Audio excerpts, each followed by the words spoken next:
At 9:50 on a Friday night in April, a 29-year-old climber named Alex Devereux stood up from a camp chair at his group's site in Joshua Tree National Park, set down his third beer of the evening, and told his friends he was going to go run up a route he'd climbed dozens of times before.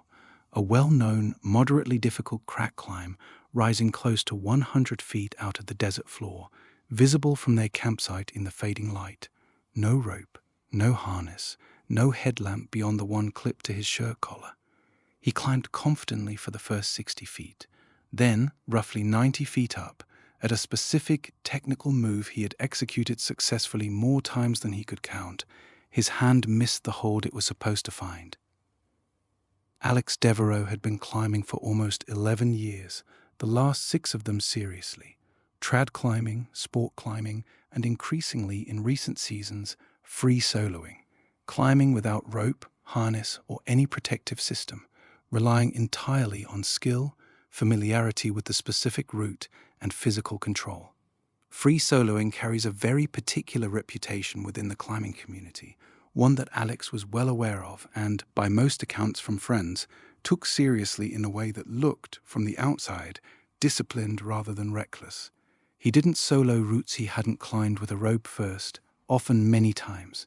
He didn't solo in bad conditions, in poor light, or on rock he hadn't personally inspected recently for loose holds. This particular route, a classic, well-traveled crack line in Joshua Tree that he'd climbed roped at least a dozen times and soloed, by his own account to friends, close to 8 or 9 times over the previous 2 years, sat, in his own internal risk assessment, about as close to safe as free soloing gets. That internal assessment, built and reinforced over dozens of successful ascents, was real and not entirely unreasonable. It also depended, in ways Alex may not have fully articulated even to himself, on a specific set of conditions being consistently true each time he attempted it. Full physical control, complete mental focus, ideal light, and a body operating exactly the way it had every previous time he'd climbed this exact sequence of holds. That Friday night, only some of those conditions were true. The group, Alex and 3 close friends, all experienced climbers themselves, on a long weekend trip they'd done together several times before, had spent the afternoon climbing roped routes nearby, packing up gear as the light started to fade, and settling into camp for the evening with dinner cooking and a cooler of beer between them. Alex had 3 beers over roughly 90 minutes, spaced out through dinner and the conversation afterward. Not, by any of his friends' later accounts, behavior that struck anyone in the moment as unusual or alarming. It was the kind of pace and quantity common to countless climbing trips, ordinarily followed by nothing more consequential than sitting around a fire for the rest of the evening.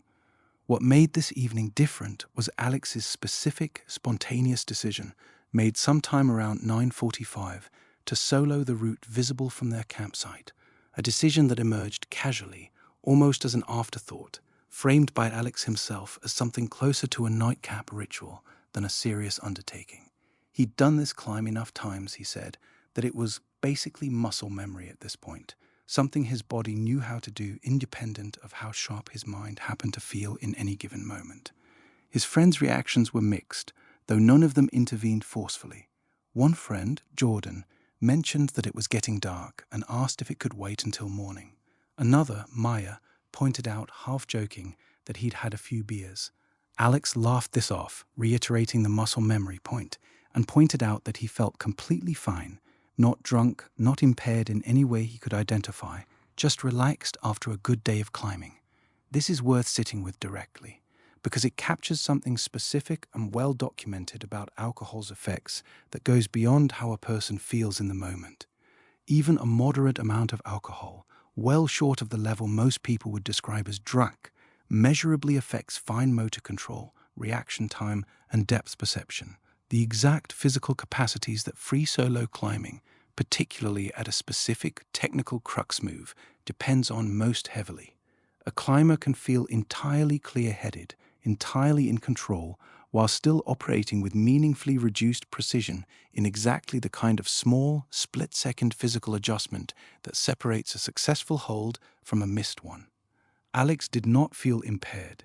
his body, in a specific, measurable way, was. He walked to the base of the route with Jordan and Maya trailing behind, more out of habit and camaraderie than any real expectation that anything unusual was about to happen. The third friend, Danny, stayed back at camp, tending to the fire. The light by this point had faded to a deep dusk, not full darkness, but considerably dimmer than the conditions Alex had climbed this route in on every previous solo attempt, all of which had taken place during full daylight. He wore a headlamp clipped to his collar, unlit, more as a formality in case he needed it on the descent than as an active tool for the climb itself, since he'd always found headlamps distracting for the specific, close-in visual focus climbing demanded. He started up the crack a little before 9:50, moving with the same fluid, practiced confidence Jordan and Maya had watched dozens of times before on this exact route. The first 60 feet passed smoothly, Alex's hands and feet finding familiar holds in what genuinely did look, to his friends watching from below, like the kind of automatic, deeply grooved movement pattern the phrase muscle memory was meant to describe. The crux of the route, its single hardest, most technical section, sat roughly 90 feet up, a specific sequence requiring a precise hand placement on a small, angled edge, followed immediately by a controlled weight shift onto a foot placement that demanded exact positioning to hold. Alex had executed this exact sequence successfully every previous time he'd soloed this route. This time, reaching for the same edge his hand had found reliably 8 or 9 times before, in fading light, with reaction time and fine motor precision both measurably reduced by the alcohol still active in his system, his hand landed slightly off the mark, close enough that he initially seemed to catch a partial grip, based on what Jordan and Maya could see from below, but not solid enough to hold his full weight through the following move. He fell. He did not fall the full 90 feet.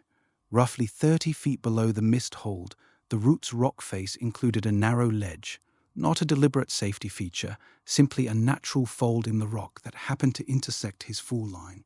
He struck it hard, the impact clearly audible to Jordan and Maya from the ground, and came to rest there, roughly 60 feet up, conscious but seriously injured. He was calling out almost immediately, in pain but alert and able to speak clearly enough that both friends below could understand him. This was, in the moment, both a source of desperate hope and a genuinely agonizing situation. Alex was alive, aware, and talking to them, on a ledge they had no rope, no equipment, and no technical means to reach. What followed was close to 20 minutes during which Jordan and Maya did everything within their power, which turned out to be almost entirely limited to 2 things: talking to Alex and trying, without success, to find a way to call for help. Danny, alerted by the shouting, sprinted the short distance back from the campsite and immediately checked his phone.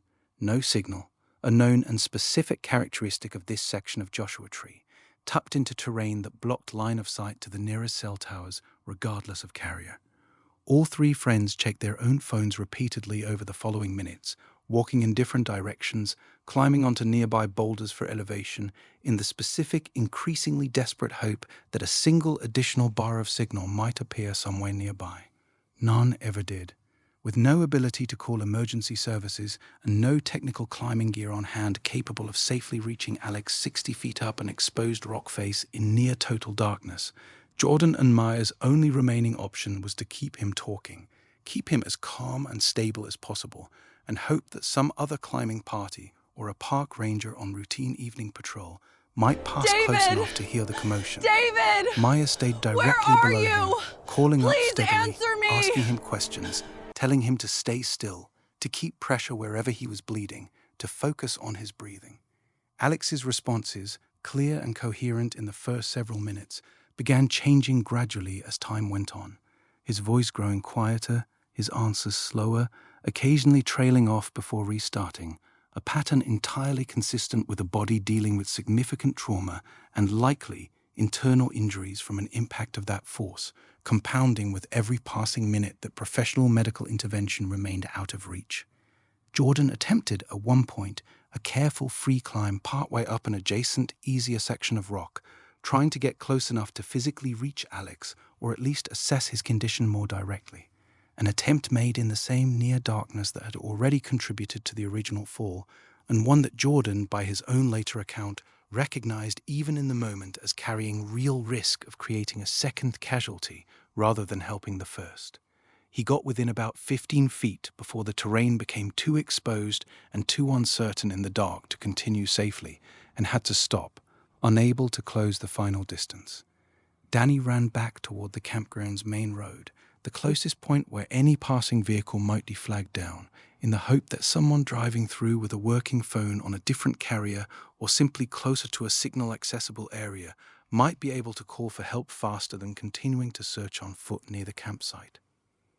During these same minutes, Alex's condition was deteriorating in ways that had little to do with anything his friends could see or address from the ground. A fall and impact of this severity from that height commonly produces internal injuries, organ damage, internal bleeding, potentially a traumatic brain injury from the impact itself, that are not visible from the outside and that continue worsening with every passing minute without medical intervention, regardless of how calm or responsive the person appears to be talking. Shock, the body's cascading physiological response to severe trauma, compounds this further. Blood pressure dropping as the body attempts to prioritize blood flow to essential organs, consciousness becoming harder to maintain as that blood flow becomes less able to adequately supply the brain, and physical responses, including the ability to keep himself stable and gripped onto the ledge, becoming progressively less reliable as the minutes passed. Alex remained conscious and responsive for most of the 20 minutes his friends spent trying to reach him or reach help. In the final few minutes, his responses to Maya's continued calls slowed further, his position on the ledge shifting slightly in ways that, from the ground, looked like exhaustion or fading strength rather than any sudden new event. At roughly 10:13, a little over 20 minutes after the fall, Alex lost consciousness and, in the same moment, lost his hold on the ledge. He fell the remaining distance to the ground. Danny, still on his way back from the road, heard Maya's scream before he saw what had happened. By the time he reached the base of the route, Jordan had already climbed down and confirmed there was nothing more to be done. A passing vehicle Danny had managed to flag down minutes earlier eventually reached an area with enough signal to call emergency services, and park rangers arrived within the hour. There was, by then, nothing for them to do but confirm what Alex's friends already knew. Every piece of what happened to Alex Devereux traces back to a single decision made at a campsite roughly an hour before the climb itself. A decision that, in isolation, felt almost inconsequential to everyone present. 3 beers, spaced out over dinner, followed by a familiar climb Alex had done successfully many times before. Free soloing, by its fundamental nature, offers no margin for error at any single point along a route, a truth Alex understood well enough to build genuinely careful habits around in most circumstances, climbing only routes he knew intimately, only in conditions he'd specifically prepared for. What that carefully built discipline didn't account for, on this particular evening, was the specific, measurable way that even a moderate amount of alcohol degrades fine motor control and reaction time well before a person feels impaired in any way they can consciously detect. Degradation that matters enormously on a route with a hard rope and becomes the entire difference between life and death on a route with none.